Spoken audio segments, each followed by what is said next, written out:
Hey, everybody, and welcome back to another episode of the Indy Investor Pod. On this episode, I got one of my favorite people here in Indianapolis. She just became an even like more like better, just excited to get to work with her, Miss Alicia Drake. So she's even higher on my list now because she is working for the Simple team now. Very excited about Yay. that. So, Alicia, thank you so much for joining me this morning. Thank you for having me. Yeah. So I want to now that you are working, with Simple Wholesaling. So if anybody hasn't heard or anybody didn't know, what we did is we promoted Randy within the team. So he is now the director of sales, kind of overseeing everything that we're buying and selling. So we needed to replace him as kind of our sales agent and stuff. And Alicia stepped in and we hired her for that position. And like I said, just very excited to get to work with her. She's somebody that I respect very highly just in this business and here in Indianapolis and stuff. So being able to work with her, I'm very excited about it. But Alicia, I want to kind of give you an opportunity, just as people kind of maybe they've heard your name, they know that you've done, View Property Group, they've heard that, they know that you're just like you're a monster in the property management, aspect over the last like 3 years and things like that, and you've stepped away from that now, and you're doing some other stuff. But I'd love to kind of give you an opportunity just to share your story a little bit, just so our listeners maybe get to know you a little bit. And then also I want to preface this by saying that one of the other things I'm excited about with you being on the Simple team, you're going to be a contributor a little bit more to our podcast as well. So people are going to be hearing from you a little bit more down the road. You might even be doing some episodes on your own, some interviews and stuff and things. So I'm excited about that. But I wanted to just give you an opportunity to maybe share a little bit about your background in real estate investing and kind of, how you came into just what you're doing to now. Great. Thank you, Brian. Well, I am so excited to be a part of the Simple team. So that is something that I've been working with you guys for a few years now, and just to have that opportunity come about was just really exciting. So I'm very excited to be a part of the team.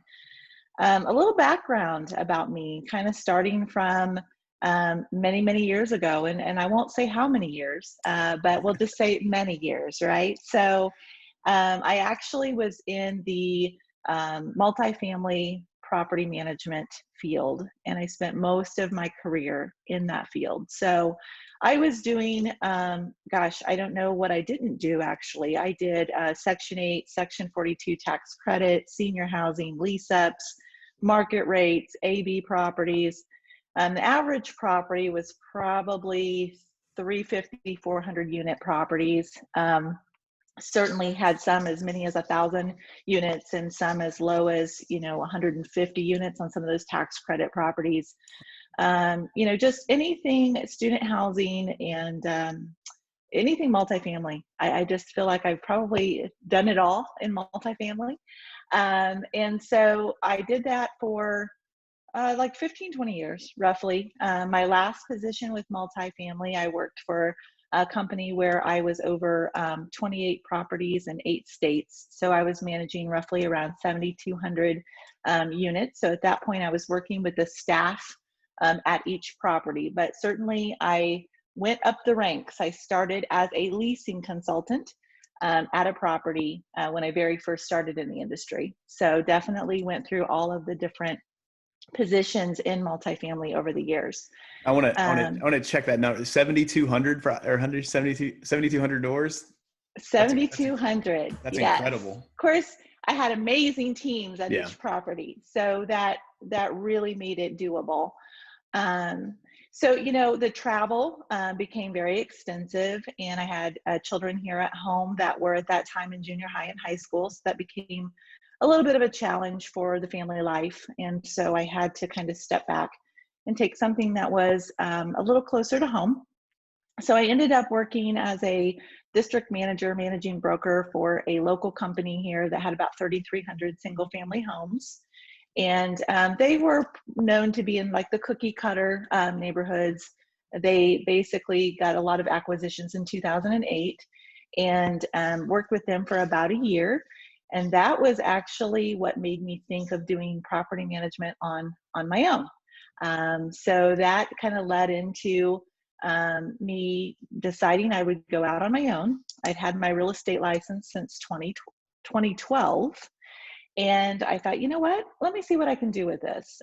Started out trying to do some retail, and it was fun, and I had a good time with that. But certainly, I didn't have the passion that I got when I got into investment. So it was about 3 months of retail. I met a group that was in investment real estate in my fourth month, and I haven't looked back. It was absolutely incredible. It was challenging. It was exciting. I got to work in Bates Hendricks Fountain Square in 2017. I did about $5 million worth of listings, working with investors who had just finished their rehabs. We were doing some property management, some Airbnb management, just various things, helping people with their flips, you name it, and going in all the ugly houses. I think I've been in almost all the houses in Bates Hendricks for sure. But just kind of, in that area, had an office down on East Street, and just really enjoyed it a lot.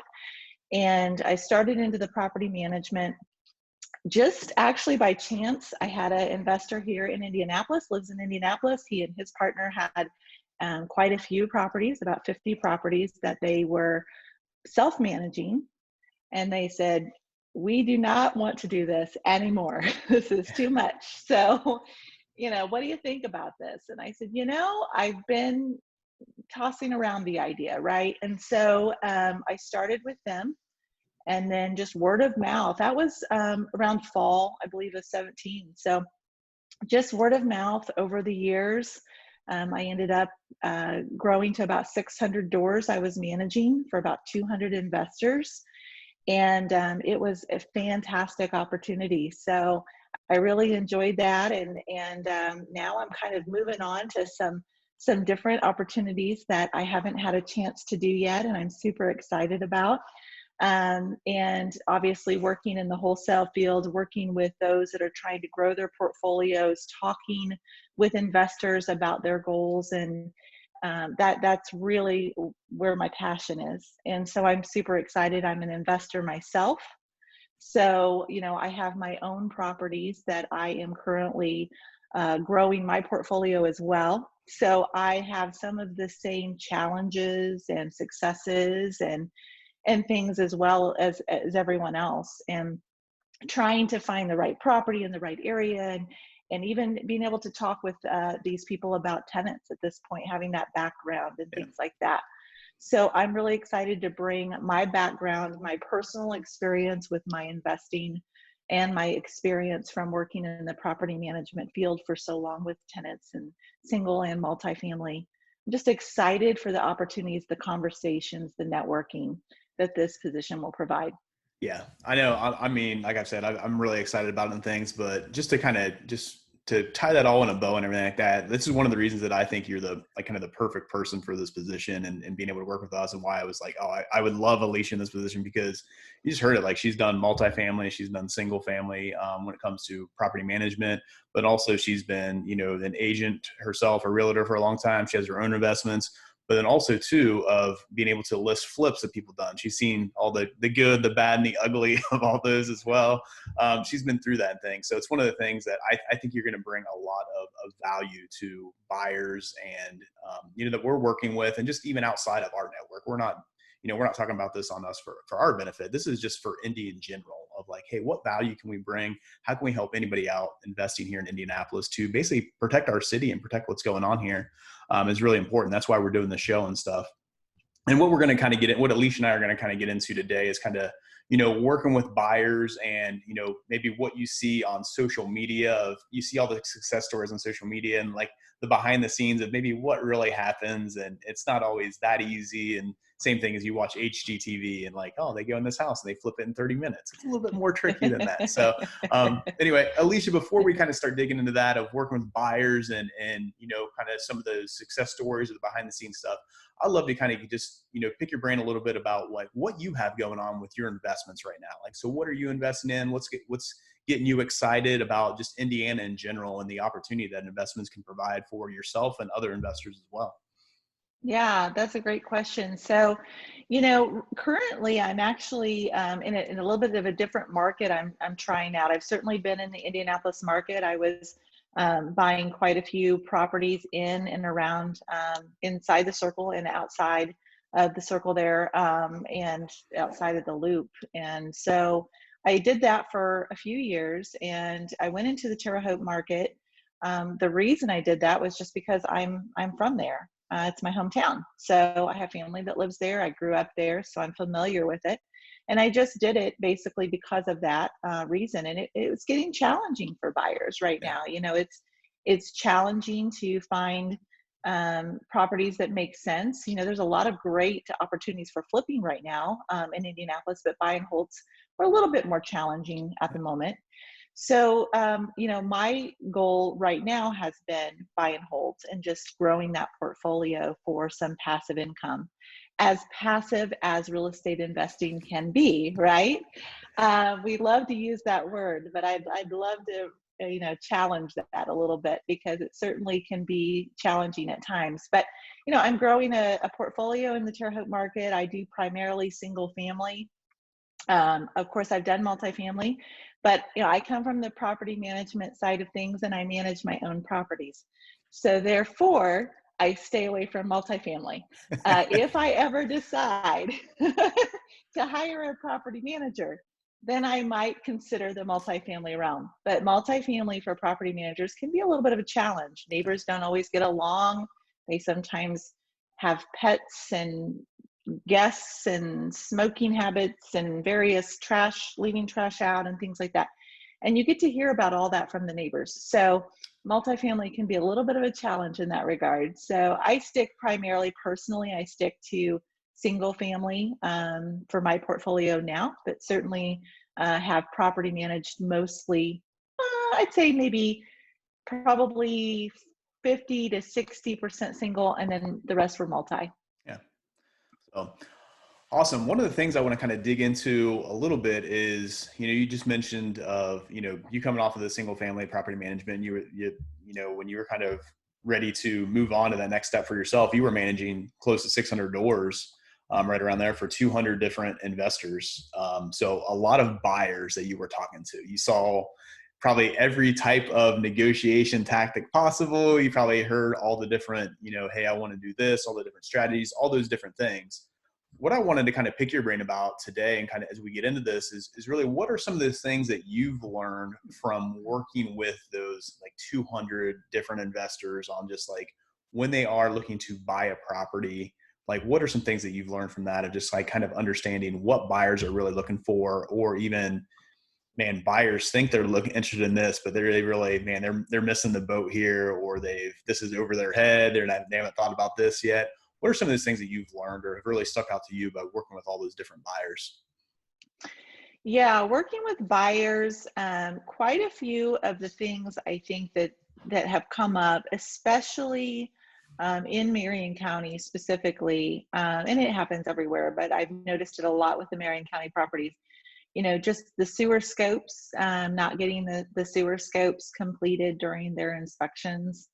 I spent probably 3 or 4 days of my week dealing with someone who had some form of waste in their basement.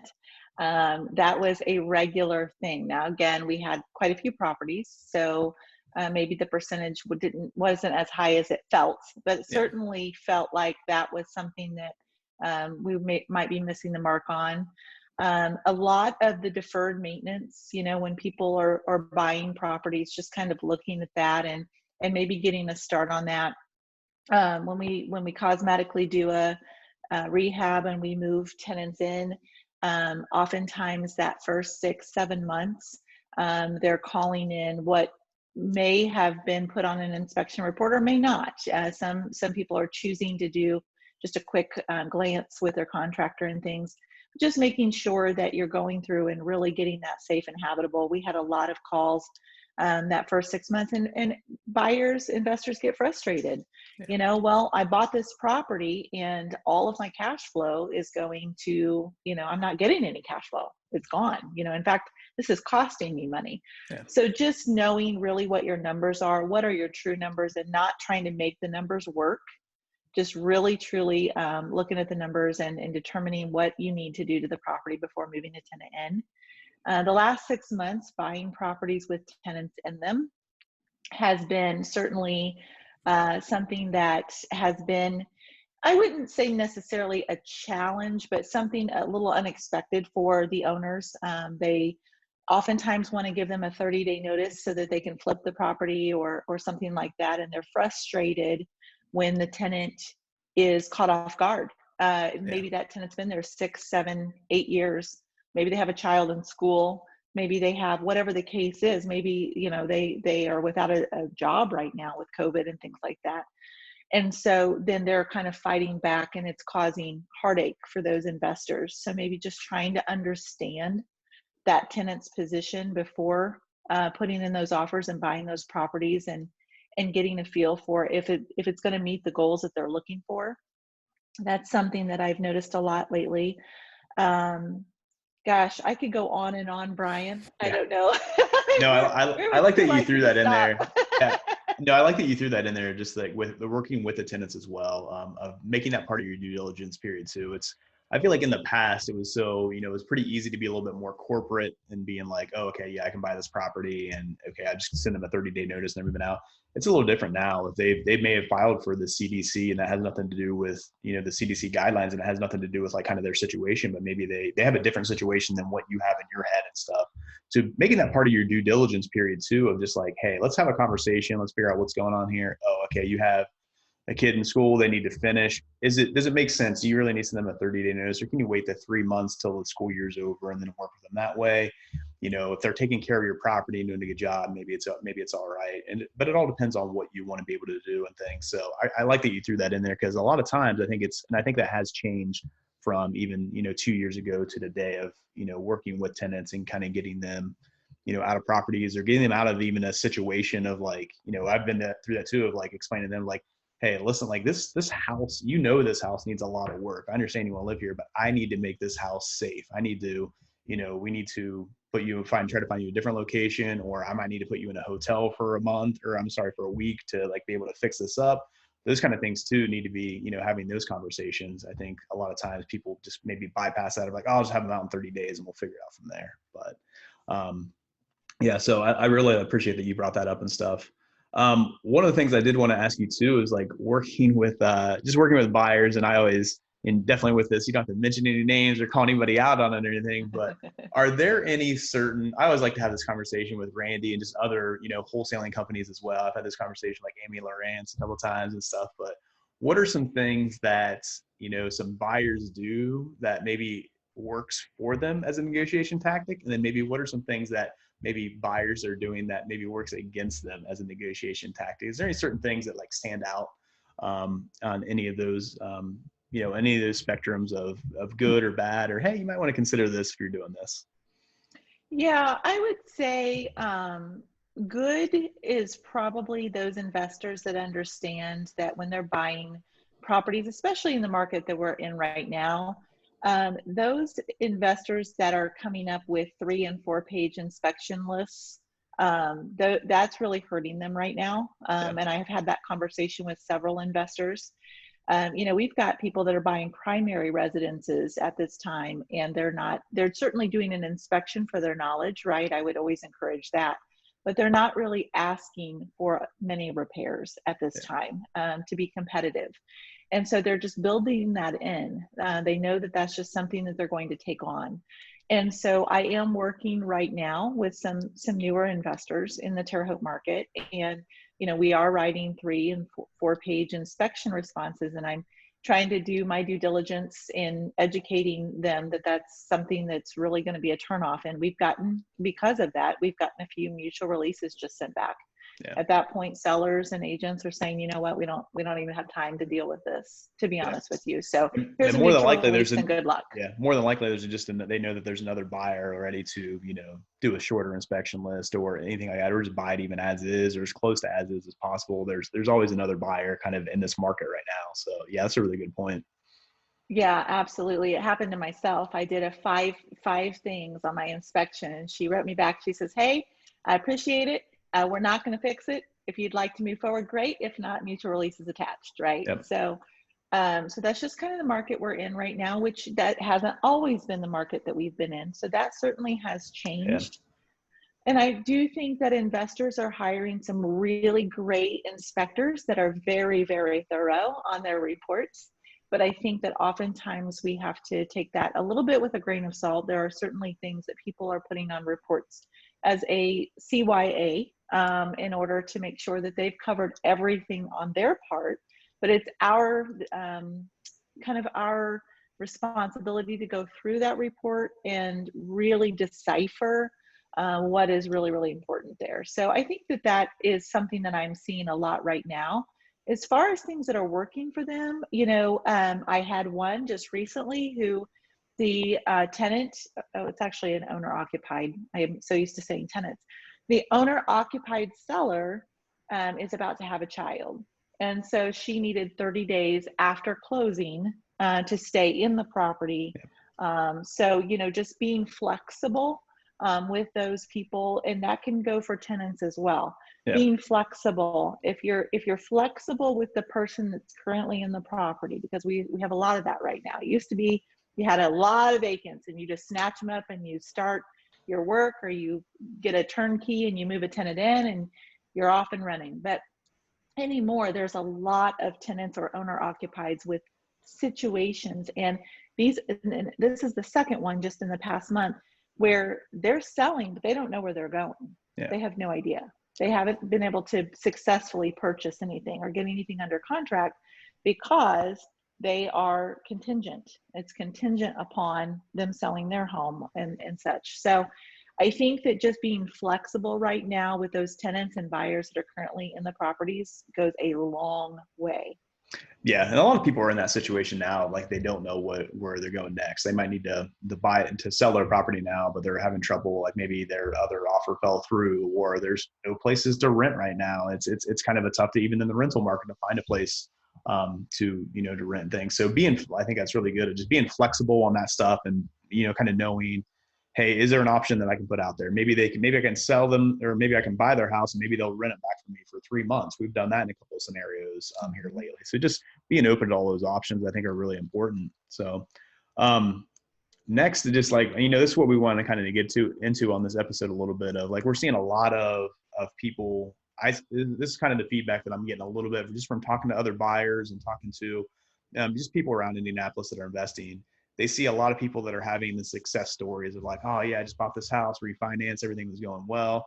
But maybe what they aren't seeing of like, oh yeah, I just bought this house and refinanced and it's going well. But it also took me 6 months to get that property, and I had to put in 40 offers just to get this one property and things. So my sense and my feeling is that I feel like a lot of buyers are getting frustrated right now. And that's completely true. As a buyer, I'm getting frustrated right now. It is happening and stuff. So we need to realize that, inventory it's low. Hopefully it'll come back up. There's this different circumstance right now. The market is just crazy, crazy hot. We've got a lot of people and investors looking for properties. We got homeowners looking for properties. That's the situation that we're in.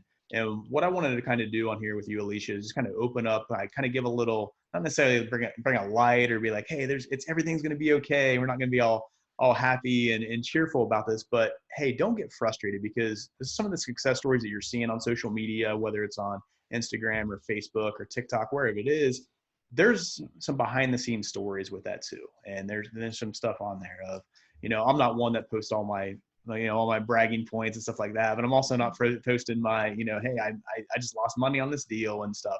There is some of that still going on out there. So Alicia, for those people that are maybe getting a little bit discouraged on what they're seeing on social media and seeing some of the success that other investors are having, what's some advice that you have for them on just like, hey, it's going to be all right. Here's just, stay with it, keep going. Other than that kind of thing, what else can you tell these people so they kind of see like, hey, I'm going to be okay. I'm going to come out and end up with a property down the road. Yeah, I have a few people that I'm working with right now where that's the case. You're putting in offers, and unfortunately you're getting, hey, thank you for your offer, but we've accepted another offer. I'm having that actually even with my son, who is back from Seattle, who is looking tirelessly every day for a home, and that's his primary residence. And it can be very frustrating. But definitely as an investor, you want your numbers to work, and it's tempting to try to maneuver the numbers so that they will work and get the properties under contract. I do think that some of that is happening in some of the stories that you see. It's the numbers are very, very tight, and so some people are frustrated and say, well, they got this property, but what they're not realizing is just you move the needle just slightly, and now they're not cash flowing. Yeah. So I think that patience will pay off, waiting for the right property to come about, being very confident about what you're looking for, and not really deviating from that. This is what I want, and this is where I need my cash flow to be, and this is what I'm willing to spend, and just really trying, this is the area that I'm looking in, and trying to stay true to that. And when you do that, it is a little bit more frustrating. And it's very easy to see a property and say, oh my gosh, I can make this work.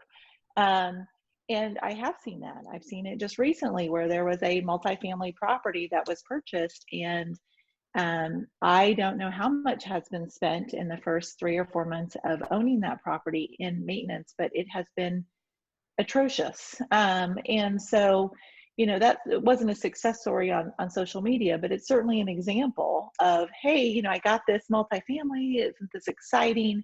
And then the backstory is I'm paying out, 15 invoices a month on that property. And I see Yeah. that on the back end. The other thing is some people are purchasing these properties, and they're talking about, I've got this property on a contract, I'm going to flip it. Well, then tenant that's in it has a CDC. So now not only do they have the property and they're not going to flip it right away, but they're also now going to wait until that expires, that CDC expires, to get that tenant even out of their property and make $0 on that. So I think there's a lot of things that happens behind the scenes. And even some of the great properties this year, the numbers are great, everything's great, the property's great, there's not deferred maintenance, and they did get a home run.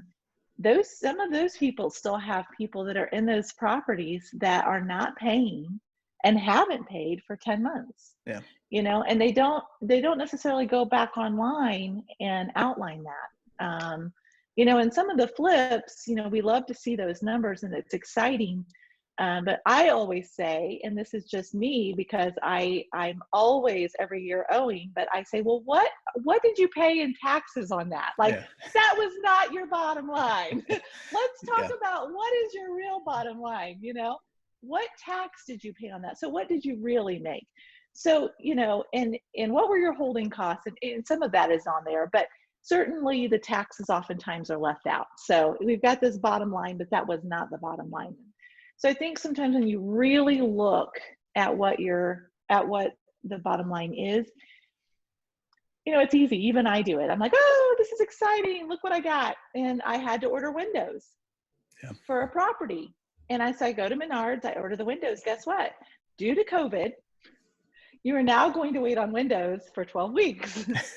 Well, that wasn't in my plan. Right. And I'm not going to replace windows with tenants in there because I'm doing it personally. So it's going to take me forever to do these windows. I can't do it in a day or two. So now I have this holding cost of 12 weeks because I want it to be done before I move my tenant in. That was not in my cards. Yeah. So there's just examples like that. And I didn't go back onto Facebook and post that home again and talk about how I now have holding costs for 12 weeks because my windows won't be in, right? Yeah. So it's very easy to post in the moment and then forget to go back and say, this was a challenge that I faced. So yeah.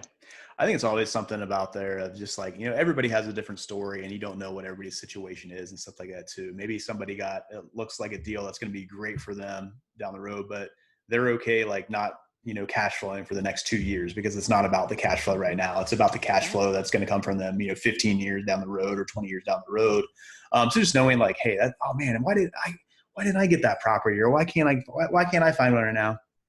Know your numbers, stick to your process, stick to your systems, and make sure what's going to work for you is the property that you need to get and stuff. So I think that's really important. So Alicia, and that's a great point, Brian. I wanted to say, I had a lot of investors where they would purchase properties and it was simply for a tax benefit. Yeah. So they were not looking for that cash flow.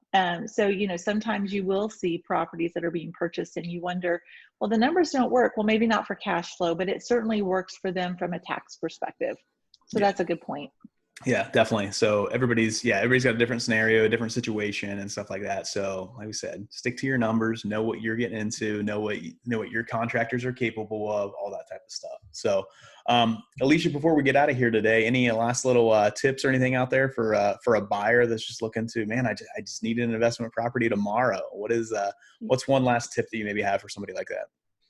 Yeah, I would say just stick with it. Just stick with it. Keep putting in the offers. Keep, you know, don't over offer and don't skew your numbers to make it work, but just keep being diligent. I think that, you know, if you do that, you will get a property. I'm working with buyers right now that we're putting in offers, and unfortunately, we're getting beat out, but we didn't get beat out on all of them. It may take 20 offers before you get the one accepted, but that's okay. You can't just, you can't just give up on trying, and you definitely want to stick to your, like you said, your processes, your numbers and things. But keep putting in those offers. You just never know. You just never know. So There you go. Very good advice. Very good advice. One of my last little tips too, just on this note, is if you do get an offer that is not accepted or rejected or anything like that, my next question is always like, are you accepting backup offers right now? So if you are in that position where you can maybe wait out, see what happens or anything, because there are a lot of offers that people are offering super high on right now. They're trying to get the deal wrapped up, trying to put some contingencies in there just to get it wrapped up and things like that, or maybe lack of contingencies to be able to wrap it up, and then they back out of the deal because something happens or whatever. So if you can ask, hey, is there a backup offer? Are you accepting backup offers? Following up with deals, following up with agents, those types of things. Make sure you're doing that type of stuff to be able to get those deals as well. So that's a wrap for this episode of the Indy Investor Pod. Really appreciate you being on here with me, Alicia. If you need anything from us at all, let us know how we can help you. You can reach out to me at brian@simplewholesaling.com or alicia@simplewholesaling.com. We'd be more than happy to help you out with whatever you're looking for here in Indianapolis. So thanks a lot, guys, and take care, and we'll see you guys next time.